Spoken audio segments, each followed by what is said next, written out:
नमस्कार दोस्तों, मैं हूं हेमंत कुमार और मेरे चैनल बिहार उडिका में आपका स्वागत है। चलिए, प्लेटफॉर्म का सेट 3 आज हम लोग करेंगे, ठीक है, जीएस में। और चलिए तो स्टार्ट करते हैं। पहला क्वेश्चन देखिए। अभी कथन है असर्शन और रीजनिंग वाला है, तो किसी दूरबीन के अभिदृश्यक लेंस है ना का द्वारक बढ़ाने पर उसकी विभेदन क्षमता घट जाती है ना। नेक्स्ट पढ़िए, विभेदन क्षमता अभिदृश्यक लेंस के व्यास के समानुपाती होती है। ये बताइए, जब समानुपाती यानी डायरेक्ट प्रोपोर्शनल है तो कोई चीज बढ़ने पर दूसरा चीज घट कैसे जाएगा? तो कोई चीज मतलब पहला चीज जब भी समानुपाती वाला केस आएगा, याद रखिएगा। अगर मान लीजिए आपको कुछ नहीं पता इस क्वेश्चन के बारे में, लेकिन आप इसके लैंग्वेज पढ़ के निकाल सकते हैं कि कोई चीज यानी आर जो है किसी चीज का वाई का समानुपाती है, यानी आर बढ़ेगा तो ये भी बढ़ेगा। तो यहाँ तो ये गलत हो जा रहा है ना। दूसरा स्टेटमेंट को अगर सही मान ले तो दूसरा सही है। थोड़ा भी अगर आपको नॉलेज होगा तो ये बात दूसरा सही है, तो ये पहला गलत है। तो अपनाएंगे डी आंसर में। क्यों? पहला असत्य है लेकिन आर सत्य है, ठीक है ना। और इसमें क्या है कि जो रिजॉल्विंग पावर होता है ना, वो जो है डायमीटर के जो है समानुपाती होता है, ठीक है। इस प्रकार द्वारक बढ़ाने पर विभेदन क्षमता भी बढ़ जाता है, ठीक है। इसलिए ये क्वेश्चन का आंसर डी है, ठीक है। नेक्स्ट देखिए, फोटोन के गुणों के संबंध में निम्नलिखित कौन सा कथन गलत है? याद रखिए, गलत पूछा। एक फोटोन का विराम द्रव्यमान शून्य होता है, हाँ ये बात सही है। एक फोटोन की ऊर्जा इसकी आवृत्ति के व्युत्क्रमानुपाती होता है, ये गलत है, ठीक है। और सभी फोटोन निर्वात में समान गति से चलते हैं, ये बात भी सही है। फोटोन विद्युत रूप से उदासीन होते हैं, ये बात भी सही है। फोटोन की ऊर्जा इसकी आवृत्ति के व्युत्क्रमानुपाती होती है, ये बात गलत है। क्या होता है भाई? तो ये होता है प्लैंक के क्वांटम सिद्धांत के अनुसार। कौन सा? प्लैंक, ठीक है। प्लैंक के क्वांटम, ठीक है। प्लैंक के क्वांटम के हिसाब से यह है कि फोटोन की ऊर्जा उसकी आवृत्ति के समानुपाती होता है, यानी आवृत्ति के क्या होता है? डायरेक्ट प्रोपोर्शनल होता है, ठीक है। और फोटोन की ऊर्जा तरंग दैर्घ्य यानी तरंग दैर्घ्य के व्युत्क्रमानुपाती होता है, ठीक है। याद रखिए, तरंग दैर्घ्य के व्युत्क्रम। कौन सा? तरंग दैर्घ्य, ठीक है। तरंग दैर्घ्य के उल्टा होता है, ये याद रखिएगा। आवृत्ति के समानुपाती और तरंग दैर्घ्य के व्युत्क्रमानुपाती होती है फोटोन, ठीक है। और फोटोन का कुछ गुण देख लीजिए। इसका विराम द्रव्यमान जो होता है वो शून्य होता है, जो पहला ये ऑप्शन दिया हुआ है। और इसका है कि ये निर्वात में प्रकाश की गति से चलेगा, क्योंकि फोटोन जो है, फोटोन लग रहा है ना, प्रकाश ही है। फोटोन प्रकाश कहीं करना होता है, ठीक है, याद रखिएगा। और ये विद्युत रूप से उदासीन होता है, ये भी एक स्टेटमेंट है, ठीक है, सही। नेक्स्ट देखिए, तीसरा क्वेश्चन, विस्कोसिटी के संबंध में निम्नलिखित में से कौन सा कथन सही है ना। श्यानता के बारे में बोल रहा है। गैसों की श्यानता ताप बढ़ाने पर घट जाती है ना, ये बात गलत है, ठीक है। द्रवों की श्यानता तापमान बढ़ने पर घटती है, हाँ ये बात सही है, ठीक है। श्यानता ठोसों का एक गुण है, नहीं, ठोसों का कहा है, लिक्विड का एक गुण होगा। श्यानता बल की विमाएं ऊर्जा के समान होती नहीं, ये भी गलत है। तो श्यानता के बारे में आप जानते होंगे, जो विस्कोसिटी चिपचिपा टाइप से होता होगा। आप देखे होंगे ठंड में जो है कोई भी चीज, जैसे मान के चलिए आप वेसलिन वगैरह रखेगा तो वो जम जाते हैं, ठीक है। क्यों? टेम्परेचर लो हो गया तो वो उनका श्यानता घट जाती है, ठीक है। और आप ये चीज देखे होंगे, जब आप मतलब कोई इंजन वगैरह में डालते हो श्यानता, तो गर्म होने पर एकदम वो पानी जैसा हो जाता है। क्यों? क्योंकि उसकी श्यानता घट जाती है ना, चलते चलते गर्म होते होते। और श्यानता का क्या प्रॉपर्टीज है, एक दो दिखा देते हैं आपको। तो श्यानता किसी तरल पदार्थ का वह गुण है जो वो बहने का विरोध करता है ना, वो बह नहीं पाता है, ठीक है। श्यानता ये बहने का वो विरोध करता है ना, जैसे पानी पूरा बह जाता है तो उसमें श्यानता बिल्कुल कम होता है। उसी तरह तेल में देखिएगा धीरे धीरे बहता है ना, उसमें थोड़ा श्यानता रहता है। उसी तरह आप देखिए ग्रीस बिल्कुल नहीं बहता है ना। इसी तरह से उसके बाद है कि द्रवों में श्यानता का मुख्य कारण अणुओं के बीच लगने वाला संसर्जक बल होता है, यानी कोहेसिव फोर्स। एक शब्द याद रखिए, कोहेसिव, कोहेसिव, ठीक है ना। कोहेसिव फोर्स जो है ये द्रव के बीच में जब लगता है तो ये कोहेसिव बल यानी संसंजक बल के कारण लगता है आपस में। और ये याद रखिएगा, तापमान बढ़ाने पर द्रवों के अणुओं की गतिज ऊर्जा भी क्या जब बढ़ जाती है, इसलिए तापमान बढ़ने पर जो है श्यानता जो है वो घट जाती है ना। और गैसों की श्यानता तापमान बढ़ने पर बढ़ती है, क्योंकि अणुओं के बीच टक्कर और संवेग का हस्तांतरण बढ़ जाता है। यानी गैसों में जब तापमान बढ़ेगा तो उसका श्यानता भी बढ़ जाएगा, याद रखिएगा। द्रवों में तापमान बढ़ने पर श्यानता घट जाती है और गैसों में तापमान बढ़ने पर श्यानता बढ़ जाती है, ठीक है ना। यहाँ पे उल्टा लिखा हुआ है। चलिए नेक्स्ट क्वेश्चन।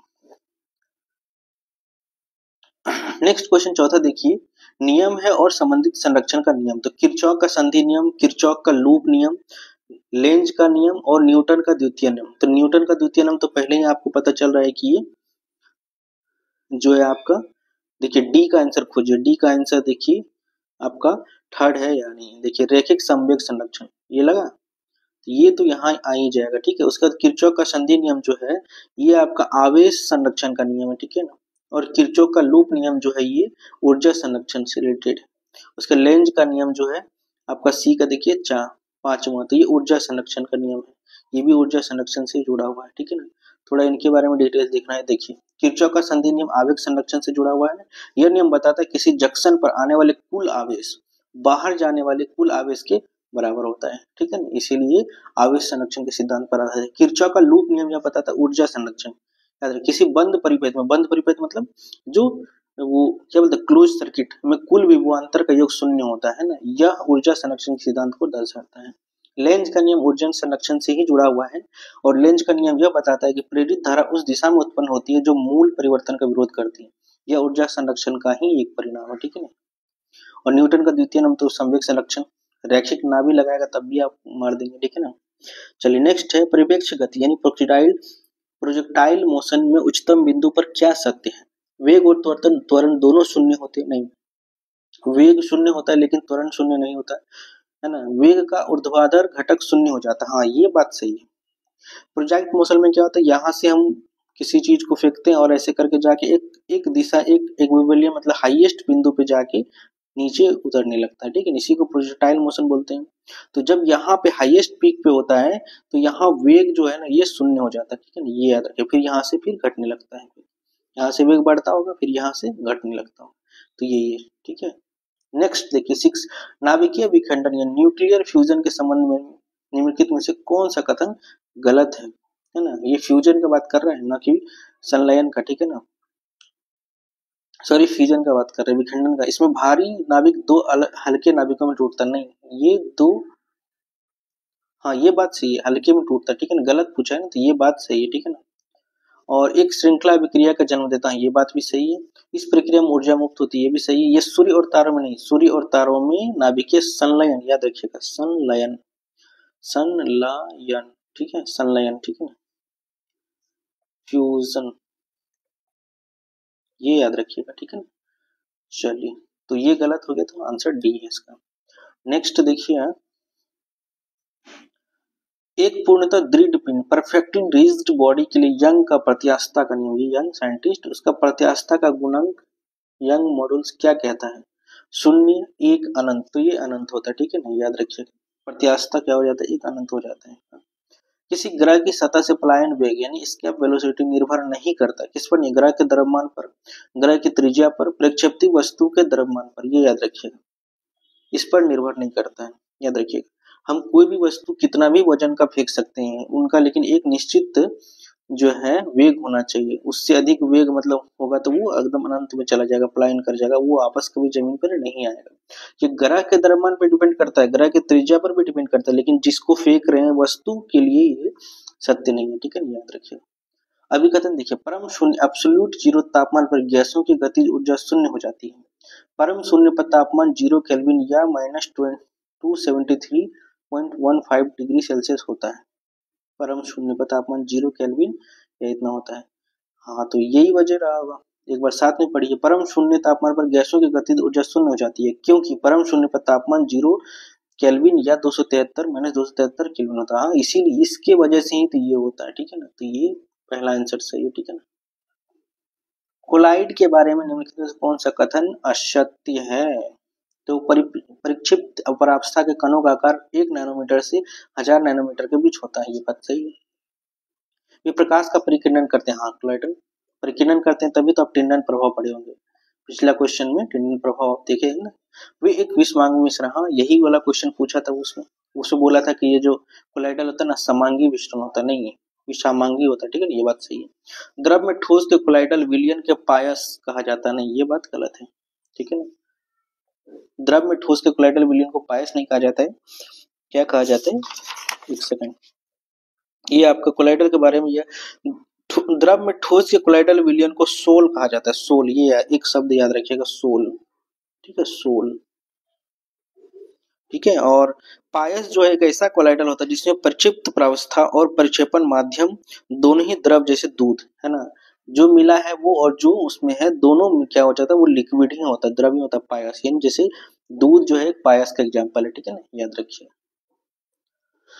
एक छात्र के पास दो अज्ञात रंगहीन विलयन ए और बी है। विलयन ए फिनोप्थलीन, ये देखिए फिनोप्थलीन है के साथ गुलाबी रंग देता है, जबकि विलयन बी मिथाइल ऑरेंज के साथ लाल रंग देता है। निम्नलिखित में से कौन सा निष्कर्ष सही है? तो विलियम ए क्षारीय है और विलियम बी अम्लीय है। ऐसा क्यों होता है, तो बताते हैं इसका क्या वजह है। जो फिनोप्थलीन एक सूचक है जो कि क्षारीय विलयन में गुलाबी रंग देता है, यानी फिनोप्थलीन पर अगर आप एक है उस पर अगर क्षार डालेंगे ना तो वो गुलाब देगा, ठीक है, गुलाब रंग देगा। तो पहला वाला क्षारीय हो जाएगा, इसका मतलब गुलाबी रंग दे रहा है तो क्षार हुआ। और दूसरा जो मिथाइल ऑरेंज है ना, मिथाइल ऑरेंज में जो अम्लीय विलयन जो है ना, अगर डालने पर वो लाल रंग देता है। तो यहाँ देखिए लाल का लिखा है, हाँ लाल लिखा है, तो ये वाला सही है, ठीक है ना। इसका एक मतलब बॉक्स है, हम अभी बनाते हैं, थोड़ा सा ध्यान से सुनिएगा, ठीक है। देखिए पहला कौन सा, फिनोप्थलीन, ठीक है ना। फिनोप्थलीन का जो है ये क्या करते हैं कि देखिए लिटमस पत्र, पहले याद रखिए लिटमस पत्र, यहाँ पे एसिड डाल देते हैं, एसिड, और यहाँ पे बेस, ठीक है। तो लिटमस पत्र याद रखिएगा, लिटमस पत्र जो है वो लाल को क्या करते हैं, यहाँ पे नहीं, अम्ल वाला में एसिड में क्या करते हैं, लाल कर देते हैं यानी रेड कर देते हैं, और यहाँ पे क्या कर देते हैं, ब्लू यानी नीला कर देते हैं। लिटमस पत्र का बात हो रहा है, ठीक है। जब एसिड में डालेंगे लिटमस पत्र को तब का बात है। सेम जो है मिथाइल ऑरेंज जो है अम्ल में अगर डालेंगे तो रेड हो जाएगा, ठीक है। और यहाँ पे सॉरी, यहाँ पे रेड हो जाएगा, और ये बेस में डालने पर ये क्या हो जाएगा, पीला, ठीक है। थोड़ा रटिएगा इसको, ठीक है। इसी तरह से फिर नेक्स्ट क्या पूछा था, फिनोप्थलीन। और एक हल्दी भी याद रखिएगा, हल्दी क्या है कि अगर आप एसिड में डालेंगे तो ये पीला हो जाएगा, ठीक है, और बेस में डालेंगे तो लाल भूरा हो जाएगा। कभी आप जब खाना आपको सर्टिफिकेट गिर जाता होगा ना तो आप उसमें डिटर्जेंट डालिएगा ना, देखिएगा लाल लाल सा हो जाता है, फिर वो खत्म हो जाता है, अलग बात है, विक्रिया करके वो फिर खत्म हो जाता है, या फिर वो लाल ही हो जाता है, याद रखिएगा। ये तो आप प्रैक्टिकल करके देखिए होंगे हल्दी वगैरह की वजह से। और एक फिनोप्थलीन है, तो फिनोप्थलीन तो आप जानते ही है कि क्षारीय को लाल कर देता है, क्षारीय में क्या होता है, गुलाबी रंग देता है, अम्लीय में रंगहीन देता है, अम्लीय में कोई रंग नहीं देता है, ठीक है ना, क्षार में देता है, यहाँ पे गुलाबी रंग देता है, और यहाँ अम्ल में कुछ नहीं, डैश, ठीक है। चलिए नेक्स्ट क्वेश्चन देखिए। अभिक्रिया परीक्षण, ल्यूकास परीक्षण, टोलेस परीक्षण, कार्बाइल एमीन परीक्षण, फेरिक क्लोराइड परीक्षण। तो इसमें पहचाने जाने वाले यौगिक, तो देख लीजिए पहला का चौथा यानी अल्कोहल, यानी कि जो ल्यूकास परीक्षण है ना ये अल्कोहल के लिए होता है, ठीक है। नेक्स्ट टोलेस परीक्षण क्या है, टोलेस परीक्षण जो है आपका ये एल्डिहाइड के लिए होता है, ठीक है ना, यहाँ पे एल्डिहाइड हो जाएगा। और कार्बाइलो एमीन परीक्षण जो है आपका ये है सी का 2, मतलब फिनॉल, फिनॉल के लिए, ठीक है। तो लास्ट में डी का तीसरा ही बच गया, नहीं सॉरी अल्कोहल, ये एल्कोहल, अरे ये कैसा हो गया, बी का 1 सी का 2, 2 में क्या है, सॉरी प्राथमिक एमीन होगा, ठीक है। एक सेकेंड देखिए, पहला देखिए लूकास परीक्षण जो है ये अल्कोहल के लिए होता है, टोलेंस जो है एल्डिहाइड, ठीक है ना। और उसके बाद देखिए कार्बाइकल परीक्षण जो है ये आपका प्राथमिक एमीन, प्राथमिक एमीन याद रखना, एमीन। उसके बाद फेरिक क्लोराइड परीक्षण जो है आपका डी जो है तीसरे के लिए, फिनॉल के लिए, याद रखिएगा फिनॉल। तो आप यहाँ पे फिनॉल डाल सकते हैं, ठीक है। चलिए नेक्स्ट आंसर देखिए क्या है 13 का। आवर्ती गुणों के संबंध में कौन सा कथन सार्वभौमिक रूप से सत्य है। एक आवर्त में बाएं से दाएं जाने पर परमाणु त्रिज्या बढ़ती है, नहीं ये गलत बात है। एक वर्ग में ऊपर से नीचे जाने पर आयनन एंथैल्पी बढ़ती, ये भी गलत है। एक आवर्त में बाएं से दाएं जाने पर विद्युत ऋणात्मकता बढ़ती है, ये बात सही है, ठीक है। चलिए निम्नलिखित में से कौन सा विटामिन वसा में मिले हैं, vitamin B, vitamin C, vitamin K. B1 तो ये विटामिन के है जो कि वसा में होता है। देखिए विटामिन 2 होता है, एक तो जल में घुलनशील, एक वसा में, ठीक है। और तो जल में जो है, वसा में देखिए, वसा में जो है ए, डी, ई और के, ठीक है। बाकी आपका जल में 2 ही बचता है जो कि आपका बी कॉम्प्लेक्स और सी, ठीक है ना। इसीलिए बी कॉम्प्लेक्स हमको बार बार खाना पड़ता है क्योंकि ये जल के थ्रू जो है बाहर निकल जाता है, वसा फैट में नहीं रहता है। जैसे विटामिन ए, विटामिन डी, ई के जो है अपन कुछ खाते हैं तो ये महीनों और सालों तक हमारी बॉडी में संचित रहता है, जब जब जरूरत पड़ता है वो उपयोग कर लेता है, ठीक है ना। जब बहुत ज्यादा डेफिशिएंसी हो जाता है तब अपन विटामिन के, ई और डी खाते हैं, ठीक है, जैसे ये हड्डी के लिए, ठीक है, ये आंखों के लिए, है ना। तो विटामिन बी और सी, इसीलिए आप देखते होंगे नींबू हमेशा आदमी खाते हैं या और किसी टाइप का खट्टे पदार्थ, तो ये क्योंकि ये यूरिन के माध्यम से 24 घंटा के अंदर बाहर हो जाता है, ठीक है, तो लगातार लेना पड़ता है। ये चीज याद रखिए, जल में घुलनशील बी कॉम्प्लेक्स सारा और विटामिन सी, ये दो ही याद रखिए, बी सी, ठीक है। और इधर जितना है वो सब वसा में यानी फैट में संचित होता है, ए डी ई और के, ठीक है ना, याद रखिए। निम्नलिखित में से कौन सी धातु थर्मिट प्रक्रिया में अपचायक के रूप में उपयोग की जाती है? थर्मिट प्रक्रिया क्या होता है, जब आप कभी रेलवे पटरी को गला के ज्वाइंट करते हुए देखे होंगे ना, तो वहां पे ये प्रक्रिया होता है, तो एल्युमिनियम का इस्तेमाल करते हैं, ठीक है ना, थर्मिट में। नेक्स्ट, दाब क्या होगा वायुमंडल में खुले घनत्व किसी द्रव की सतह से नीचे गहराई h पर जाने पर, तो वो PGH द्वारा वायुमंडलीय दाब से अधिक होता है, ठीक है ना। नेक्स्ट 17, एक बफर विलयन का मुख्य गुण क्या है? इसका पीएच मान 7 होता है? नहीं, यह अल्प मात्रा में अम्ल या क्षार मिलाने पर पीएच में परिवर्तन का विरोध करता है, यानी अगर बहुत कम अम्ल या क्षार मिलाया जाए तो उसमें कोई ज्यादा पीएच का कोई वेरिएशन नहीं आता, उसी को बफर विलयन बोलते हैं, याद रखिएगा, ठीक है। नेक्स्ट, अभिकथन, क्रेब्स चक्र को एक उभयधर्मी यानी पथ माना जाता है, इसमें उपचय एसिटाइल CoA का ऑक्सीकरण और उपचयन एमिनो एसिड के लिए पूर्वगामी का संश्लेषण दोनों शामिल है। हाँ, ये बात सही है। तो देखिए, क्रेब्स चक्र को एक उभयधर्मी पथ माना जाता है क्योंकि इसमें उपचय एसिटाइल का ऑक्सीकरण और उपचय अमीनो एसिड के लिए पूर्वगामी का संश्लेषण दोनों शामिल होता है। ये बात सही है, ये बात भी सही है, और एक साथ पढ़ने पर मीनिंग भी निकल रहा है, ठीक है ना। मानव हृदय के बारे में निम्नलिखित कौन सा कथन सही है? दायां आलिंद फेफड़ों से ऑक्सीजन युक्त रक्त प्रवाह करता नहीं, ये गलत बात है। बायां नीला शरीर के विभिन्न भागों में ऑक्सीजन युक्त रक्त पंप करता है, ये पहुंचाने का काम करता है बायां नीला, ठीक है ना, ये याद रखिए। हार्मोन के संबंध में निम्नलिखित में से कौन सा कथन गलत है? वे गैर पोषक रसायन है जो अंतर कोशिकीय संदेश वाहकों के रूप में कार्य करते हैं, ये बात, हाँ ये बात सही है। गैर पोषक रसायन यानी पोषण से थोड़ी मिलता है, ये तो बॉडी जनरेट करता है। वे अंतःस्रावी ग्रंथियों द्वारा बहुत कम मात्रा में उत्पन्न होते हैं। अंतःस्रावी ग्रंथि, हाँ ये बात भी सही है, थोड़ा थोड़ा ही होता है, इतना ज्यादा थोड़ी रिलीज करता है, बहुत ज्यादा नहीं। इंसुलिन एक स्टेरॉइड हार्मोन है, ये गलत बात है। हार्मोन लक्ष्य अंगों पर स्थित विशिष्ट प्रोटीन से जुड़ते हैं और जिन्हें हार्मोन ग्राही कहते हैं, हाँ ये बात सही है।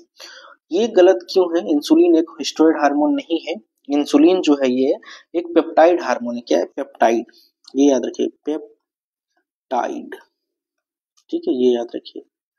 और इनका क्या काम है? एमिनो एसिड की श्रृंखलाओं का बना होता है इंसुलिन, ये याद रखिए, पेप्टाइड, ठीक है। नेक्स्ट, रोग कारक जीव, मलेरिया, फाइलेरिया, टाइफाइड, निमोनिया। तो मलेरिया जो होता है वो आपका जो है प्लाज्मोडियम मच्छर, इससे होता है, ये का तो 3 हो गया। फाइलेरिया जो है आपको होता है ये वचेरिया जीवाणु से, ठीक है, तो ये बात यहाँ होगी। टाइफाइड जो है आपका जो है ये साल्मोना, ये दूषित जल वगैरह से टाइफाइड होता है, ठीक है। निमोनिया जो है आपका ये स्ट्रेप्टोकोकस, तो ये तो लास्ट बच गया, स्ट्रेप्टोकोकस, याद रखिएगा, ये थोड़ी रटने वाली चीज है। तो देखिए, मलेरिया तो प्लाज्मोडियम याद रहेगा, तो जैसे ए से 3 याद रहेगा, तो ए का 3 एक यहाँ पर है और यहाँ है, यानी 2 में तो नहीं है, तो आप 50-50 में तो ऐसे पहुंच गए। और टाइफाइड आपको याद होगा साल्मोनेला, तो देखिए सी का 2 कहाँ पर है? सी का 2 यहाँ पर है, यहाँ पे नहीं है, तो ये कट गया, ये आंसर आ गया, है ना। एग्जाम हॉल में ऐसे ही लगाइएगा, ठीक है, तब भी जाके आप एक्यूरेसी गेन कर पाएंगे। नेक्स्ट है 22वां, जीन विनिमय की प्रक्रिया का सही वर्णन कौन सा कथन करता है? यह समसूत्री विभाजन का पूर्वावस्था में होता है? नहीं, यह समजात गुणसूत्रों के बीच गैर संतति अंतसूत्रों नॉन सिस्टर क्रोमेटिड्स के बीच खंडों का आदान प्रदान करता है, ये बात सही है, ठीक है। इसके परिणाम स्वरूप आनुवंशिक रूप से संयोजन नहीं होता, ऐसा थोड़ी है, होता ही होगा। ये अर्धसूत्री विभाजन 2 के दौरान होता है, नहीं ऐसा भी नहीं होगा। चलिए 22 का बी आंसर, ठीक है। 23 का देखिए, डार्विन के प्राकृतिक चयन के सिद्धांत के बारे में कौन सा कथन जो है कि गलत है? एक समष्टि के भीतर विभिन्नताएं होती है, हाँ ये बात ठीक है। सभी प्रजातियां अपार क्षमता रखती है, हाँ ये बात भी सही है। जो व्यक्ति सबसे योग्य होते हैं वे जीवित रहते हैं और प्रजनन करते हैं, ठीक है, ये बात भी सही है, यानी डार्विन ये बात बोले थे, सर्वाइवल ऑफ द फिटेस्ट। अर्जित लक्षण अगली पीढ़ी को विरासत में मिलते हैं, ये बात ये डार्विन नहीं मानता था, डार्विन ये मानता था कि जो बेस्ट हमारे अंदर जीन है, जो हम अभी संभाल कर रखे हैं सर्वाइवल ऑफ फिटेस्ट करके, वो हम अगले जीन को ट्रांसफर करते हैं, लेकिन अर्जित लक्ष्य हमेशा जाएगा, ये बात नहीं है। हो सकता है बीच में खत्म भी हो जाए, ठीक है ना, ये चीजें हैं। तो ये डार्विन तो नहीं मानता था। ये कौन मानता था, ये आपको मैं बता रहा हूँ। ये मानता था आपका जो है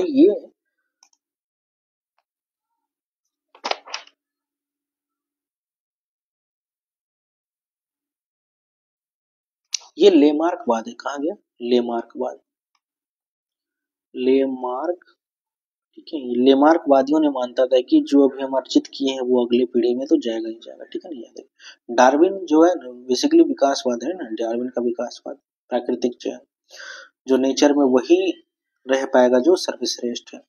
निम्नलिखित में से कौन सा अंग लसिकानु के परिपक्वन और विभेदन के लिए सूक्ष्म वातावरण प्रदान करता है? थाइमस और अस्थिमज्जा, ये आंसर इसका थाइमस और अस्थिमज्जा। किसके लिए, तो देखिए लसिकानु लिम्फोसाइट्स की बात कर रहे हैं, उसके परिपक्वन यानी स्ट्रॉन्ग मतलब परिपक्व होने के लिए, और विभेदन मतलब खंडित होने के लिए, ठीक है, याद रखिए। नेक्स्ट है पेशी संकुचन के स्लाइडिंग फिलामेंट सिद्धांत के अनुसार एक्टिन फिलामेंट्स मायोसिन फिलामेंट पर फिसलते हैं। ये बात सही है, ठीक है। अब ये देखिए मायोसिन फिलामेंट एक्टिन फिलामेंट पर फिसलते हैं, ये तो देखिए दोनों एक ही जैसा, बस बदल दिया, मायोसिन एक्टिन कर दिया, मायोसिन के ऊपर इसको कर दिया। तो 25वां देखिए आंसर क्या है, 25वां का आंसर तो ए है, लेकिन क्या बात है कि पेशी संकुचन के स्लाइडिंग फिलामेंट सिद्धांत के अनुसार एक्टिन फिलामेंट्स मायोसिन फिलामेंट पर फिसलते हैं, और जो स्लाइडिंग फिलामेंट सिद्धांत यह बताता है कि संकुचन के दौरान पतले एक्टिन फिलामेंट्स मोटे मायोसिन फिलामेंट्स के ऊपर फिसलते हैं, है ना। जो पतला वाला होगा वो मोटे के ऊपर होगा, है ना, इसीलिए जो एक्टिन फिलामेंट जो है मायोसिन फिलामेंट यानी ये वाला मायोसिन है और ये एक्टिन, ठीक है, ये बात बोलते हैं। नेक्स्ट, ग्रीन हाउस गैसों के बारे में कौन सा कथन असत्य है? वे पृथ्वी से उत्सर्जित अवरक्त विकिरण को अवशोषित करती है, ये बात एकदम सही है। CO2 और CH4 प्रमुख ग्रीन हाउस गैस एकदम, कार्बन डाइऑक्साइड और ये मीथेन, ठीक है ना, याद रखिए। ग्रीन हाउस प्रभाव के बिना पृथ्वी का औसत तापमान बहुत कम हो जाता, हाँ जीने लायक नहीं रहता, इतना ठंड पड़ता कि अपन नहीं जी पाते, ठीक है ना। एक खास मतलब एक मिनिमम टेम्परेचर तो चाहिए ही चाहिए। ऑक्सीजन ओटी एक शक्तिशाली नहीं, ऑक्सीजन कब से हो गया भाई शक्तिशाली ग्रीन हाउस, तो ये बात गलत है, ये तो बच्चा भी मार देगा, इस क्वेश्चन में कुछ डिस्कस नहीं करना चाहिए। निम्नलिखित में से कौन सा कथन बाह्य स्थानीय संरक्षण ex-situ कंजर्वेशन विधि का पहचान करता है? ex-situ यानी जो है जहां पर कर रहे हैं वो उस चीज से स्थानिकता से रिलेटेड नहीं है, यानी अगर इस एरिया में बाघ पाया जाता है तो यहाँ नहीं कहीं और ले जाके बाघ को हम संरक्षण कर रहे हैं, उसको ex-situ बोलते हैं। जैसे देखिए एक राष्ट्रीय उद्यान में बाघ का संरक्षण, ये इन सीटू का उदाहरण है, पिछले क्वेश्चन में ये आया हुआ था। एक वन्यजीव अभ्यारण्य का गेंडे का, ये भी वही ये इन सीटू है ना, जहाँ पे गेंडा पाया जाता है वहीं पे वन्यजीव अभ्यारण्य बना के उसका संरक्षण। एक वनस्पति गार्डन, ये देखिए ये वनस्पति गार्डन मतलब ये जो है आपका क्या बोलते हैं जूलॉजिकल पार्क में दुर्लभ पौधों की प्रजातियों का संरक्षण, ये है ex situ, ठीक है ना, ये बात है सही है, ठीक है ना। तो ये बात तो गलत होगी, ये तो इन सीटू का ये भी काटिए ये भी काटिए, सही माने मतलब इन सीटू का बात है। एक जीव मंडल, ये देखिए बायोस्फीयर रिजर्व, ये भी इन सीटू का उदाहरण, ठीक है, ये भी गलत है, तो आंसर सी हो गया। मिलान करें पोषी स्तर और उदाहरण। पोषी स्तर मतलब ट्रॉपिक लेवल का बात कर रही है, ये जो है एनवायरमेंट में आपका जो है जैव विविधता से संबंधित। देखिए उत्पादक कौन होगा, जो सिर्फ प्रोड्यूस करता है अपने आप को खाता नहीं, जिस पेड़ पौधा जिस तरह का घास पेड़ पौधा वगैरह उसको उत्पादक होता है। देखिए यहाँ पे घास है, तो पहला का तो 3 हो गया, कोई डाउट नहीं। प्राथमिक उपभोक्ता जो घास को खाने वाले जीव है जैसे, है ना, तो ये घास को खाने वाला कौन सा होगा, तो ये टिड्डा ही होगा ना, पहले तो टिड्डा ही खाएगा, तो दूसरा का ये वाला हो गया। अब खोजिए ए का तीसरा कहाँ है, ए का तीसरा यहाँ पर है और यहाँ पे, तो मतलब ये और ये तो गया काम से। और बी का 4, देखिए बी का 4 यहाँ पे है और यहाँ पे है, मतलब अभी नहीं आया। द्वितीय का उपभोक्ता मतलब जो टिड्डा को खाता होगा, टिड्डा को कौन खाता होगा, मेढक ही खाता है ना, तो ये हो गया 1। सी का 1 देखिए, सी का 1 यहाँ नहीं है, तो ये तो गए काम से। सी का 1 यहाँ है, डी का 2, और सब जब सड़ गल जाते हैं, ये चक्र ये याद रखिएगा, ऐसे करके ऐसे ऐसे। ये प्राथमिक उपभोक्ता है, प्राथमिक उपभोक्ता को खाने वाले, ये सॉरी ये उत्पादक है, उसका प्राथमिक उपभोक्ता को खाने वाला जो जीव है इसको, और ये जब मर जाएंगे सड़ गल जाएंगे तो यहाँ पे अपघटक हो जाएंगे, जिसे जीवाणु बोलते हैं, ठीक है ना, ये अपघटक की श्रेणी में आते हैं, ठीक है ना, आंसर मिल गया। चलिए अमाशय का पीएच सामान्यतः बहुत अम्लीय 1.5 से 3.5 होता है। यह अम्लता किसके लिए महत्वपूर्ण है, क्यों होना चाहिए पेट में? लार एमाइलेज की प्रक्रिया के लिए, पेप्सिन एंजाइम की सक्रियता और प्रोटीन पाचन के लिए। हाँ, ये बात सही है। पेप्सिन एंजाइम की सक्रियता यानी एक्टिविटी, एक्टिविटी नहीं बोलेंगे उसको, सक्रियता मतलब एक्टिव करने के लिए, और प्रोटीन पाचन के लिए जरूरी है। नेक्स्ट है फिशिंग किस प्रकार का साइबर हमला? यह एक ऐसा हमला जो सिस्टम को अनुपलब्ध बना देता नहीं, ऐसा नहीं है। ये उपभोक्ता का उपयोगकर्ता क्या करता, नाम, पासवर्ड और क्रेडिट कार्ड के विवरण जैसे संवेदनशील जानकारी प्राप्त करने का एक धोखाधड़ी प्रयास है, फिर वो मिसयूज करेगा उनका, ठीक है ना, ये याद रखिए। फिशिंग याद रखिए वर्ड। भारतीय खाद्य सुरक्षा एवं मानक प्राधिकरण का प्रमुख किसे नियुक्त किया गया है? तो ये रजीत पुन्हाली, याद रखिएगा रजीत पुन्हाली। नेक्स्ट, भारत की पहली स्वदेश निर्मित चिप का क्या नाम है? तो ये विक्रम 32, ठीक है ना, याद रखिए 30 यानी 32 बीट पे ये काम करेगा, ठीक है ना। नॉर्थ ईस्ट यूनाइटेड ने 134वें डुरंड कप 2025 का खिताब किसे हराकर जीता है? तो डायमंड हार्बर एफसी को जीता है, ठीक है ना। करंट अफेयर्स है तो अभी उतना ध्यान मत दीजिए करंट अफेयर्स पे, जब आएगा करंट अफेयर्स, जैसे मुझे लग रहा है कि एडिटोरिया का आएगा, ठीक है, तो उस समय एक साथ कर लिया, अभी दिमाग में रहेगा नहीं, थोड़ा बहुत जानते रहिए, लेकिन पढ़ना है। जैसे पीडी आप हर महीने पढ़ सकते हो, ठीक है, इससे आपको कॉन्फिडेंस लेवल बढ़ता है, कभी पीछे जाके भी पूछ देता है। जैसे अभी इस साल एग्जाम में बीपीएससी ने मस्त गेम खेला था, पीछे जाके पूछा था एग्जाम। बिहार में कहाँ तकनीकी वस्त्र विकसित भारत पर 2 दिवसीय राष्ट्रीय शिखर सम्मेलन आयोजित किया गया था? ये पटना में किया गया था, ठीक है। नेक्स्ट क्वेश्चन देखिए, भारत आधिकारिक तौर पर किस देश को पीछे छोड़कर विश्व का तीसरा सबसे बड़ा सौर ऊर्जा उत्पादक बन गया है ना? सौर ऊर्जा में तो अपन ये जापान को छोड़े हैं, ठीक है ना।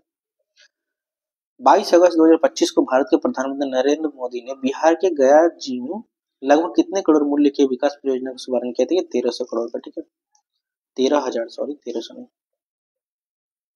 राष्ट्रीय अंतरिक्ष दिवस कब मनाया जाता है? तो 23 अगस्त, ठीक है। भारतीय सेना ने किस राज्य में समन्वय शक्ति अभ्यास का प्रारंभ किया था? ये असम में, ठीक है, याद रखिएगा समन्वय शक्ति अभ्यास पूछते हैं, ठीक है।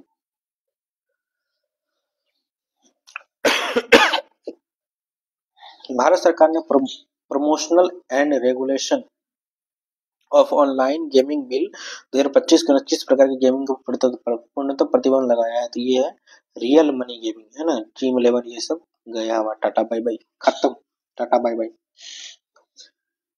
स्मारक ऐसा कहीं भारत का होना चाहिए। भारत का 22वां भारतीय प्रबंधन संस्थान किस राज्य में स्थापित किया गया? भारत का 22वां भारतीय प्रबंधन संस्थान, समझिए IIM, है ना, इंडियन इंस्टीट्यूट ऑफ मैनेजमेंट, याद रखिएगा, जो अहमदाबाद फेमस है ना, तो ये असम में एक और आने वाला है। भारतीय अंतरिक्ष अनुसंधान संगठन इसरो ने अंतरिक्ष प्रयोगशाला किस राज्य में शुरू किया है? तो ये अरुणाचल प्रदेश, ठीक है। नेक्स्ट 42वां 14 से 18 अगस्त 2025 तक भारत और किस देश के बीच अभ्यास स्लाइनिक्स? तो स्लाइनिक्स श्रीलंका नहीं लग रहा है आपको? श्रीलंका मिल नहीं है आंसर। हर चीज को याद नहीं किया जाता है, कई बार ट्रिक्स में दिमाग में बैठाए जाते हैं, ठीक है ना, ये चीज याद रखिए। मणिपुर के वर्तमान राज्यपाल अजय कुमार भल्ला को किस राज्य का अतिरिक्त प्रभार सौंपा गया था? नागालैंड का, यानी मणिपुर के साथ साथ वो नागालैंड भी रहेंगे। और ये प्रावधान कब लाया गया? पूछो तो पॉलिटी में जवाब देंगे आप लोग, कमेंट्स में देंगे, चलो मैं बता देता हूँ। तो ये 7वें है, ठीक है, 7वें संविधान संशोधन 1952, ठीक है, ये याद रखिएगा। इसमें दो चीजें थी कि एक से अधिक स्टेट का राज्यपाल एक होगा, है ना, हो सकते हैं, ठीक है, और 2 स्टेट का एक ही हाई कोर्ट भी हो सकता है, ठीक है। ये बात जो है ये 7वें संविधान संशोधन 1952 में, ठीक है ना, तो एक बार इसको देख लीजिए, महत्वपूर्ण प्रावधान। चलिए, भारत के 89वें ग्रैंड मास्टर कौन बने थे? ये रोहित कृष्णा है। ग्रैंड मास्टर किसमें बनता है? चेस में, याद रखिएगा। नेक्स्ट देखिए, 15 अगस्त 2025 को 79वां स्वतंत्र यानी 79वां स्वतंत्रता दिवस किस थीम के साथ मनाई गई? ये नया भारत, है ना, जुमलों का भारत। 1932 में पूना पैक्ट के बाद हरिजन सेवक संघ की स्थापना हुई। इसके प्रथम अध्यक्ष कौन थे? तो ये घनश्याम दास बिरला जी थे, ठीक है।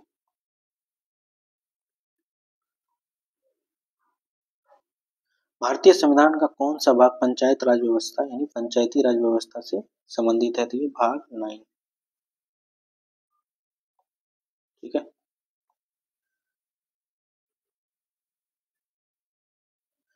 भारत का कौन सा बंदरगाह पालघाट दर्रे द्वारा आंतरिक क्षेत्रों से जुड़ा हुआ है? तो ये कोच्चि। भारतीय संविधान की 8वीं अनुसूची क्या है? तो भाषाओं के बारे में है ना, 22 भाषा है।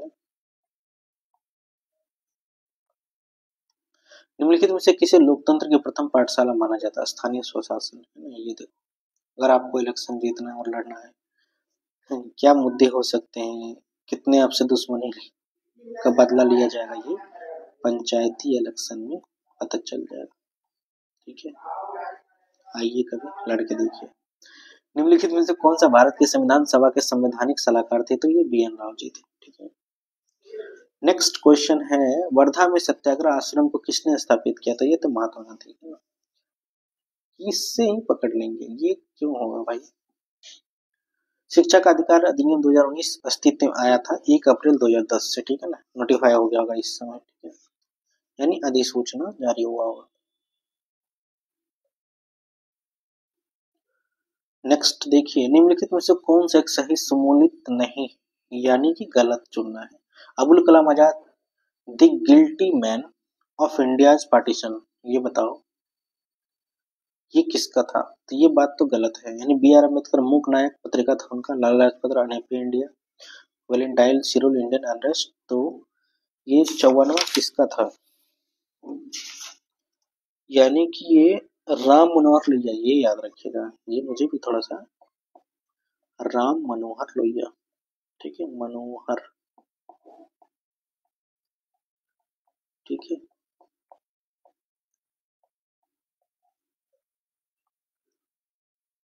निम्नलिखित में से कौन सा शब्द संविधान की प्रस्तावना में नहीं है?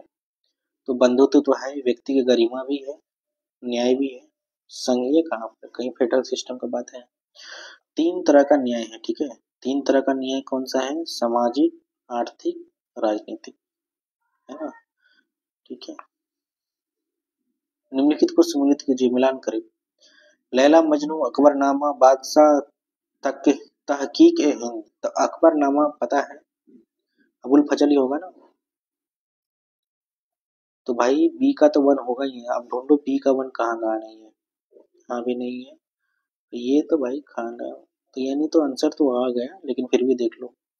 लैला मजनू किसका है? तो ये अमीर खुसरो का। ठीक है ना, याद रखिएगा। बादशाह नामा, ठीक है, सी का 2 यानी अब्दुल हामिद। और आपका डी का 3 देख लीजिए, डी का 3 अलबरूनी। ये देखो, तहकीद हिंद, हिंद से जब भी कभी याद रखिएगा तो अलबरूनी का नाम याद रखिएगा। ठीक है, प्रत्येक वर्ष विश्व रेड क्रॉस और रेड क्रिसेंट दिवस मनाया जाता है कब? 8 मई को, याद रखिएगा। रेड क्रॉस क्या है भाई, पता है आपको? आप कभी हॉस्पिटल वगैरह में, एम्बुलेंस वगैरह में इस तरह का निशान देखे होंगे, इसको रेड क्रॉस बोलते हैं। देखे या नहीं? ये स्वास्थ्य के क्षेत्र में NGO है जो काफी ज्यादा काम कर चुके हैं दुनिया भर में। ठीक है ना, तो इसी का नाम है रेड क्रॉस संस्था। जैसे चिल्ड्रन यानी बच्चों के लिए जो है यूनिसेफ काम करते हैं ना, और जैसे हेरिटेज वगैरह के लिए यूनेस्को, तो उसी तरह से ये रेड क्रॉस स्वास्थ्य के लिए। निम्नलिखित में से कौन सी नदी फतुहा के पास गंगा में मिलती है? ये पुनपुन नदी है। ठीक है ना, याद रखिए। निम्नलिखित नगरों में कौन सा नगर तमिलनाडु का मैनचेस्टर कहा जाता है? तो ये कोयम्बटूर। ठीक है ना, तमिलनाडु का मैनचेस्टर कहने का मतलब समझिए, मैनचेस्टर किस लिए फेमस था? कपड़ा के लिए। अच्छा, ये बड़ा मतलब कॉलोनियल माइंडसेट है, किताबों में भी मोदी जी को आना चाहिए और कहना चाहिए कि भाई हम अपने विरासत को बताएं। ये बड़ा भ्रम नहीं, और मैनचेस्टर कपड़ा दुनिया भर में सबसे पहले हम बनाना स्टार्ट किए। चलो हमसे भी पहले थोड़ा सा रेशम वगैरह चीन, और हम क्या कह रहे हैं कि भाई बताओ तमिलनाडु का मैनचेस्टर होना क्या चाहिए था कि भाई इंग्लैंड का मैनचेस्टर किसको बोलेंगे? नहीं, ये मतलब ये कहेंगे कि भाई ये बताओ कि जैसे कि इंग्लैंड, ये कहना चाहिए कि इंग्लैंड का कोयम्बटूर कौन सा है ना, इंग्लैंड में। तो वो मैनचेस्टर होता कि भाई वहां पे बाद में बनना शुरू हुआ, लेकिन वो जो थोपा कि हम श्रेष्ठ हैं, तुम हमसे कपड़ा बनाना सीखे हो, है ना, ये चीज। जैसे एक चीज बड़ा चलता है, नेपोलियन, याद रखिएगा, समुद्रगुप्त, याद रखिएगा। ठीक है, समुद्रगुप्त, ठीक है, और नेपोलियन, ठीक है। थोड़ा अपने इतिहास पे गर्व करना, ठीक है, नेपोलियन, ठीक है। क्या कहा जाता है कि भाई यूरोप का नेपोलियन किसको कहा जाता है? समुद्रगुप्त को। कहना क्या चाहिए था, भारत का समुद्रगुप्त किसे कहा जाता है? नेपोलियन को।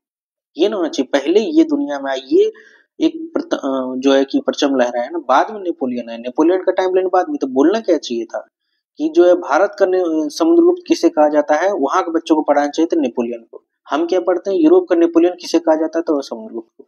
इतना कॉलोनियल माइंडसेट हमारे अंदर घुस गया है कि अलग ही कहानी चल रहा है। तो नाम खाली बदलने से थोड़ी होगा, हर चीज कंसेप्ट भी तो बदलना पड़ेगा। 60 का निम्नलिखित में से कौन सा प्रदेश कपास की खेती के लिए अत्यंत उपयुक्त है? ये डक्कन ट्रैप कपास, पता है ना, ये महाराष्ट्र वाला एरिया जो है, इस वाले एरिया में खूब ज्यादा कपास की खेती होता है। बहुउद्देशीय नदी परियोजना के समय निम्नलिखित में कौन सा कथन सही नहीं है? ठीक है, इसे बाढ़ को नियंत्रित करने और अतिरिक्त पानी को कमी वाले क्षेत्र में मोड़ने के लिए विकसित किया जाता है। एकदम सही बात है, जब बहुउद्देशीय बोल ही दिया कि बहुत सारा उद्देश्य होना चाहिए। यह नहर सिंचाई के विकास और जल विद्युत उत्पादन के लिए एकदम सही बात। जलाशयों का निर्माण जल भंडारण और जलीय कृषि के विकास के लिए किया जाता है, ये बात गलत बात है।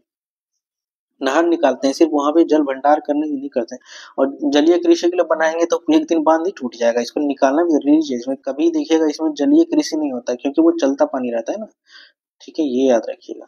ऐसे कंफ्यूज हो कोई मार देगा, ठीक है ना, और इनमें से कोई सोचेगा कोई गलत नहीं, मार के आ जाएगा, फिर घर में ठीक से सोचेगा कि आपने कहाँ देखा है, कौन सा डैम में देखा है कि आपने वो मछली उत्पादन या जलीय कृषि होते हुए, क्योंकि वो चलता पानी है।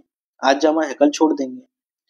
न्यायिक पूर्णावलोकन का आंशिक निरस्त्रीकरण सिद्धांत भारतीय संविधान के किस अनुच्छेद में दिखता है ना? न्यायिक पूर्णावलोकन, ठीक है ना, तो 13 में दिखता है ना। तो याद रखिएगा, मौलिक अधिकार जो है भाग 3 में 12 से आर्टिकल 12 से 35, ठीक है।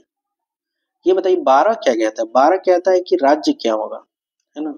राज्य की परिभाषा है कि हम राज्य किसको माने भाई, क्योंकि 13 में लिखा है कि राज्य ऐसा नहीं कर सकता, राज्य वैसा नहीं कर सकता, राज्य ऐसा कानून नहीं बना सकता, है ना। ये देखो 13 में न्यायिक पूर्णावलोकन की कोई कानून ऐसा नहीं बना सकते जिसे मौलिक अधिकार कानून।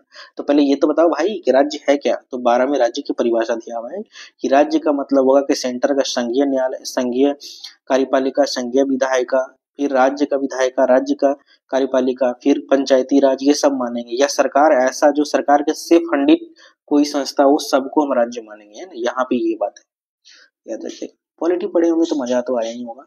एनसीईआरटी की स्थापना किस वर्ष हुई थी? तो 1961। स्वयं का पूर्ण रूप क्या है? तो कोविड के बाद ये जो डिजिटल ऑनलाइन पढ़ाई की व्यवस्था की गई थी सरकार के बता, तो study webs of active learning, है ना, active learning for young aspiring minds. लेकिन होता क्या है, पैसिव लर्निंग। एक्टिव तो बोलता है लेकिन होता क्या है, पैसिव लर्निंग। पैसिव लर्निंग मतलब जैसे हम अभी पढ़ा रहे हैं, आप सुन रहे हैं, आप अपने से कुछ नहीं कर रहे, बस थोड़ा बहुत दिमाग लग रहा है, सुन रहे हैं, देख रहे हैं, लेकिन आप अपने से बुक तो नहीं पढ़ रहे हैं, अपने से पेन उठा के नोट्स तो नहीं बना रहे हैं, या फिर जो भी कर रहे हैं, तो इसको पैसिव लर्निंग बोलते हैं, ठीक है। लेकिन एक्टिव लर्निंग ही याद रखिएगा, क्योंकि पूर्ण रूप जो है, ठीक है ना।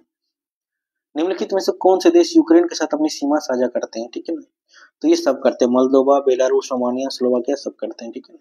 अच्छा, एक चीज और बता देते हैं, जो चीज कॉन्फ्लिक्ट में है ना, कॉन्फ्लिक्ट में दुनिया भर में, उसका एकदम बॉर्डर स्टेट वगैरह, थोड़ा सा बॉर्डर कंट्री वगैरह और वाटर बॉडीज या जो कोई समुद्र वगैरह है, थोड़ा सा देख लिख के ही एग्जाम में जाइएगा, थोड़ा हिंट है, ठीक है, क्योंकि पूछता है बीपीएससी, देखिए हर एग्जाम में पूछ रहा है। भारत में बुनियादी ढांचा के विकास के लिए मुख्य रूप से जिम्मेदार है, तो लोक निर्माण विभाग, है ना। तो स्वास्थ्य वाला थोड़ी करेगा, स्वास्थ्य को खुद ही विकास चाहिए बुनियादी। निम्नलिखित में से भारतीय वरीयता क्रम में सबसे नीचे कौन आता है? तो पूर्व राष्ट्रपति, उप प्रधानमंत्री। उस दिन बताए थे ना, पूर्व राष्ट्रपति जो है 5वें नंबर पे समथिंग आ रहा है। पहले नंबर पे प्रेजेंट का राष्ट्रपति, दूसरे नंबर पे उपराष्ट्रपति, तीसरे नंबर पे प्रधानमंत्री। तो सबसे नीचे तो ये होगा नहीं, तो ये भारत के मुख्य न्यायाधीश जो है इन सब में तो नीचे है, 9 नंबर के आसपास में आता है इसलिए। भारतीय राष्ट्रीय आंदोलन के दौरान बदरुद्दीन तैयब जी का कौन सा योगदान प्रमुख रूप से जाना जाता है? उन्होंने मुसलमानों की शिक्षा को उत्थान के लिए अलीगढ़ आंदोलन शुरू किया था। तो ये तैयब जी नहीं किए थे, अलीगढ़ जो है ये एक नाम बोला वो किए थे, ठीक है ना।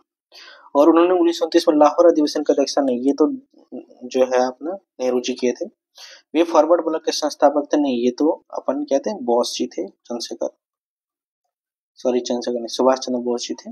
और ये वे भारतीय राष्ट्रीय कांग्रेस के पहले मुस्लिम अध्यक्ष बने और वे हिंदू मुस्लिम एकता के लिए सक्रिय काम किए, ये बात सही है, ठीक है ना। नेक्स्ट, दो या दो से अधिक राज्यों के लिए एक सामान्य उच्च न्यायालय स्थापित करने की शक्ति संविधान के किस अनुच्छेद में दी गई है? तो 231 में दिया गया है, ठीक है। भारत में निवास कर रहे एक कनाडा के नागरिक को, अच्छा ये कब जोड़ा गया, ये बात इसमें मैटर जो डाला गया तभी बताए थे पिछला क्वेश्चन में, 7वें संविधान संशोधन अधिनियम 1952, ये याद रखिएगा, पहले से नहीं था। भारत में निवास कर रहे कनाडा के नागरिक को निम्नलिखित में से किस अधिकार का दावा नहीं है? भारत में कनाडा का रह रहा है तो धर्म की स्वतंत्रता तो है, गिरफ्तारी हिरासत के खिलाफ संरक्षण भी है, कानून के समक्ष समानता भी है, अगर वो क्राइम करेगा तो वही उसी मानेंगे, लेकिन अभिव्यक्ति की स्वतंत्रता मतलब कुछ भी वो नहीं बोल सकता है, मतलब है ना, तो ये याद रखिए, ये भारतीय नागरिक को ही प्राप्त है, विदेशी नागरिक को नहीं प्राप्त है। निम्नलिखित में से किस घटना ने भारतीय राष्ट्रीय कांग्रेस द्वारा असहयोग आंदोलन की औपचारिक शुरुआत की थी? तो कांग्रेस का नागपुर अधिवेशन से औपचारिक शुरुआत हो गया था, ठीक है ना।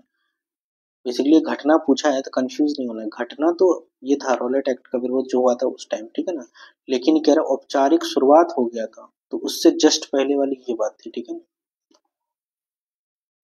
कि हम औपचारिक मतलब कब घोषणा करते हैं कि आज से हम आंदोलन करेंगे, ठीक है ना, कांग्रेस के वो परिप्रेक्ष्य में पूछा है, लेकिन कंफ्यूज हो गए तो खूब मारेगा, रॉलेट एक्ट हुआ था, फिर ये हुआ था, वो हुआ था।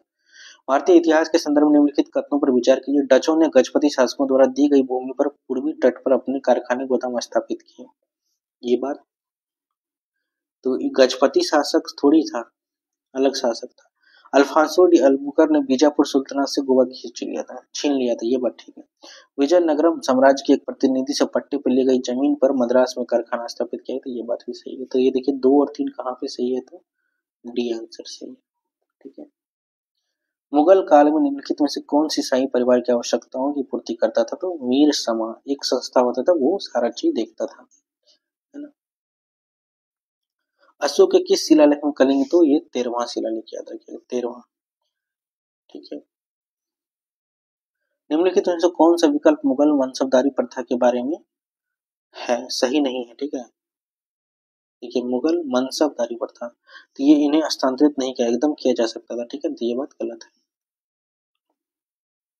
हिमालय की किस श्रृंखला निर्माण सबसे बाद में थी? शिवालिक श्रृंखला होगा, ठीक है ना। सबसे पहले कौन सा हुआ था? ट्रांस हिमालय, उसके बाद महान या ग्रेटर हिमालय, फिर लघु या मध्य हिमालय, फिर शिवालिक, ठीक है, याद रखिए।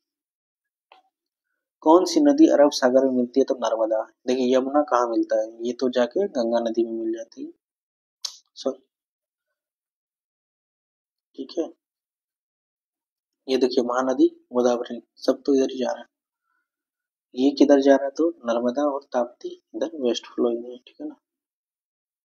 निम्नलिखित का मिलान कीजिए और नीचे दिए गए कोड का प्रयोग कीजिए। तो गंगा, यमुना, कृष्णा, महानदी, तो गंगा का सहायक नदी कौन सा होगा? यहाँ देखिए कोसी है, 3, ठीक है। यमुना का चंबल, भीमा, शिवनाथ, महानदी कृष्णा, ठीक है। तो गंगा का 3 देख लीजिए, गंगा का 3 यानी ए का 3 यहाँ पर है और यहाँ पर है, ये आंसर तो नहीं होगा, ठीक है।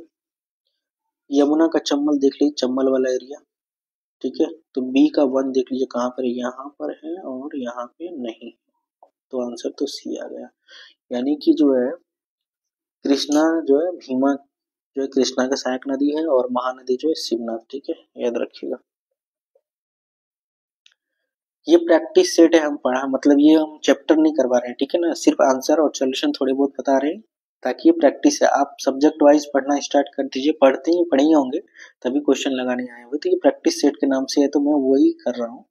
आप इस पे इतना एक्सपेक्टेशन मत, तब तो ये 5-5 घंटे की वीडियो जाएंगे। 100 क्वेश्चन का अगर 2 मिनट भी देंगे तो फिर 200 मिनट तो होंगे ही होंगे। निम्नलिखित में से किस अभिलेख में समुद्रगुप्त को परम भागवत कहा गया है? ना तो कौन सा अभिलेख है ऐसा? तो ये नालंदा का ताम्रपत्र में कहा गया है, ठीक है, परम भागवत। नेक्स्ट है आश्रम और ब्रह्मचर्य, ये तो कोई भी बता देगा। देखिए सबसे पहले कौन सा आएगा?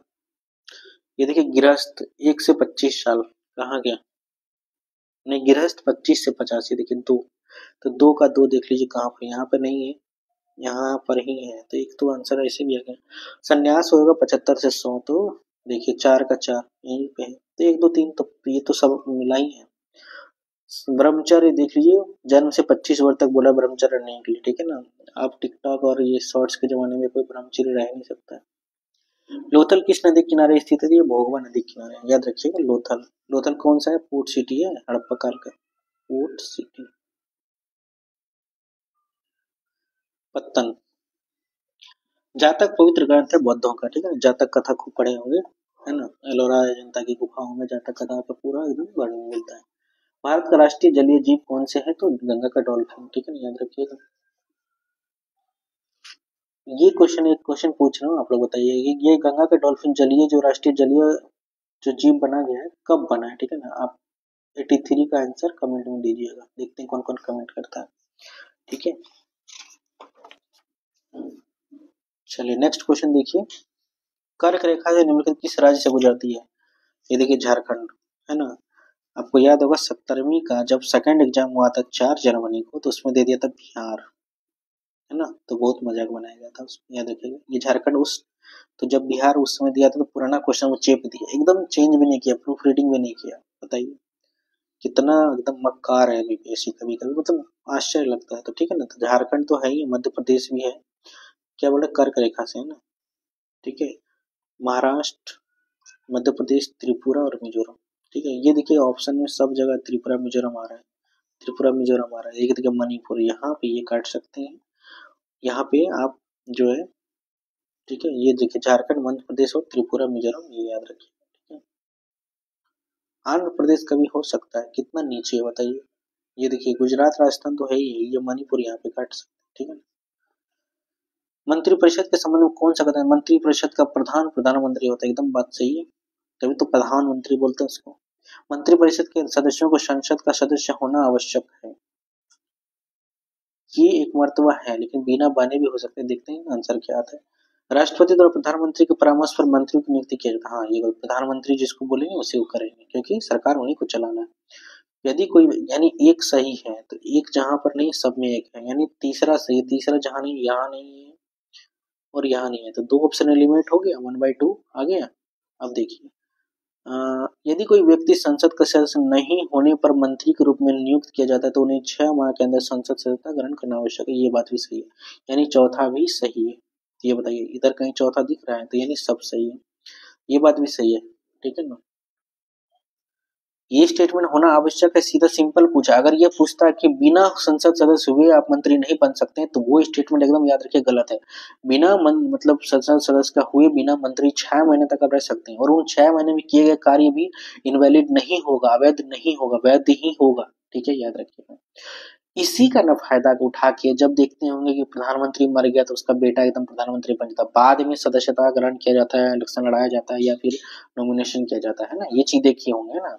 कोई अचानक इस्तीफा दे दिया तो कोई बन जाता है, फिर बाद में देखेंगे कि उसको, है ना, ये इसको लॉज के लिए, ठीक है, ये लॉज। तो कभी कभी अपने आसपास फील भी करिएगा। लोकसभा विपक्ष का नेता बनने के लिए कम से कम कितना चाहिए? तो 1/10 सीट चाहिए, तो 50। तो लोकसभा के लिए 55, राज्यसभा के लिए 25, याद रखिएगा। राज्यसभा धन विधेयक को कितने दिनों तक रोक सकता है? तो बस 14 दिन तक ही रोक सकता है, नहीं तो माना जाएगा पास है।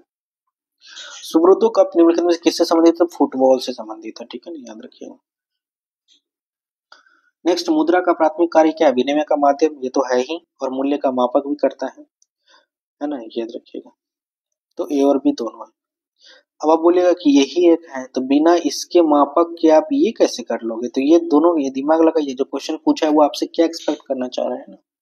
अगर किसी चीज का मुद्रा का मापेंगे ही नहीं कि 20 रुपया का है कि 50 रुपया का है, तो आप कैसे उसको पैसा फिर विनिमय करेंगे? तो बेसिकली दोनों एक साथ आएगा, ठीक है ना। चलिए, भारत में ऋण के औपचारिक स्रोतों की कार्यप्रणाली का पर्यवेक्षण कौन करता है? तो ये भारतीय रिजर्व बैंक ही करेगा, सारा बैंकिंग एंड रेगुलेशन वगैरह। बिहार के भूवैज्ञानिक इतिहास में किस कल्प की चट्टानों में पायराइट का समृद्ध भंडार पाया जाता है, जो राज्य को इस खनिज के उत्पादन में अधिकार प्रदान करता है? तो ये विंध्य कल्प की, ठीक है ना, विंध्यन श्रेणी की चट्टान, ठीक है। पुनपुन नदी जो दक्षिण बिहार के मैदानों में बहती है, गंगा में किस स्थान के समीप विलीन हो जाती है? तो ये फतुहा में मिल जाती है। पुनपुन नदी या फतुहा में गंगा में मिल जाती है, याद रखिए। बिहार में स्थित वाल्मीकि टाइगर रिजर्व जो एक मात्र राष्ट्रीय उद्यान यानी नेशनल पार्क भी है, और किस वनस्पति प्रकार के लिए जाना जाता है? तो ये भाबर और तराई के नाम, तराई नम साल वन, ठीक है, नहीं याद रखिएगा, ताबर और भाबर, तराई और भाबर। बिहार के टाल क्षेत्र, टाल क्या होता है समझे, जैसे मैदानी एरिया में कहीं पे गहरा जमीन जो उसको टाल बोलते हैं। टाल क्षेत्र की मिट्टी की प्रमुख विशेषता क्या है जो रबी की फसलों विशेषकर दालों के लिए अत्यधिक उपजाऊ है? यह भारी गहरे रंग की और नमी बनाए रखने वाली मिट्टी है, तभी तो ये हो पाता है, ठीक है। टाल क्षेत्र नमी क्यों बनता है भाई? क्योंकि वो गड्ढे हैं, चाप बोलते हैं, चाप जमीन, हमारे यहाँ आम भाषा में चाप बोलते हैं, चाप है। अपने शासन के किस वर्ष में अशोक ने बोध गया की यात्रा किया था? तो 10वें वर्ष में किया था, ठीक है, शासन के 10वें वर्ष में बोध गया यात्रा किया था। बिहार के किस उत्पाद को पश्चिमी चंपारण जिले की कृषि श्रेणी में जीआई टैग प्रदान किया गया जो इसके अद्वितीय स्वाद और सुगंध के लिए प्रसिद्ध है? तो मरचा चावल, इधर ही हुआ है मरचा चावल, याद रखिएगा।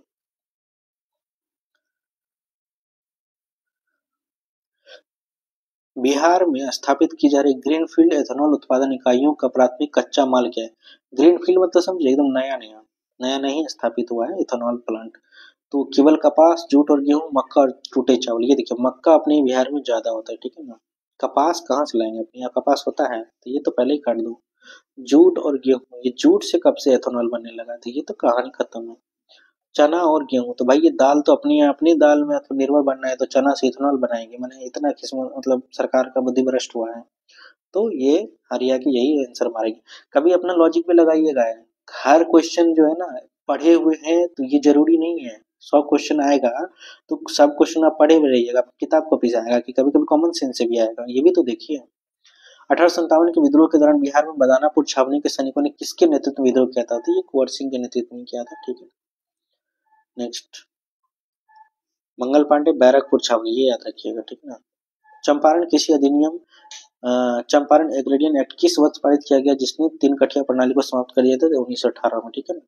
1917 में आंदोलन हुआ था और 18 में पास कर देना पड़ा। बिहार में सदाकत आश्रम की स्थापना किसने की जो स्वतंत्रता आंदोलन के दौरान एक महत्वपूर्ण केंद्र बना था? मौलाना मजरूल हक, याद रखिएगा, ठीक है। आज भी सदाकत आश्रम है, उसमें लाइब्रेरी वगैरह चलता है, आप जा सकते हैं, पढ़ सकते हैं। 200 रुपये महीना शायद लेते हैं, 200 100 रुपये का चालान काटना पड़ता है, ठीक है। चलिए, और अगर जो इंसान लास्ट तक देखा होगा 100 क्वेश्चन तो उसे 100 क्वेश्चन प्राप्त हुआ होगा। जो नहीं देखा होगा, 1-2 मिनट देखा, हाँ टीचर, पर टीचर होगा, कोई होगा बकवास आदमी, ठीक है ना। हाँ हूँ मैं बकवास, क्योंकि मैं वो है ना लो कॉस्ट कंटेंट नहीं बना रहा हूँ, 5 मिनट 10 मिनट का नहीं बना रहा हूँ, 100 क्वेश्चन बना रहा हूँ। 100 क्वेश्चन को बोल रहा हूँ, आपको सुना रहा हूँ, आपके लिए सुना रहा हूँ, है ना। तो जो आए हैं लास्ट तक उसको थैंक यू, धन्यवाद, उनको एकदम गर्वित हृदय से थैंक यू दे रहे हैं। और जब पीडीएफ चाहिए तो इस पे ऐसे क्लिक कीजिएगा तो आपको डायरेक्ट पीडीएफ मिल जाएगा, ठीक है। ऐसे ओपन कीजिएगा, आपको ले जाना है अपने यहाँ से बिहार एडुका में, डायरेक्ट आप जाइएगा, आप यहाँ पे सर्च कीजिएगा, ऐसे करके जाइएगा फाइल्स में, ठीक है, फाइल्स में आपको दिख जाएगा। तो ये अभी तीसरा तक चल रहा है, ये दूसरा, ये तीसरा है, तो आज मैं डाल दूंगा, ठीक है। चलिए, थैंक यू सो मच।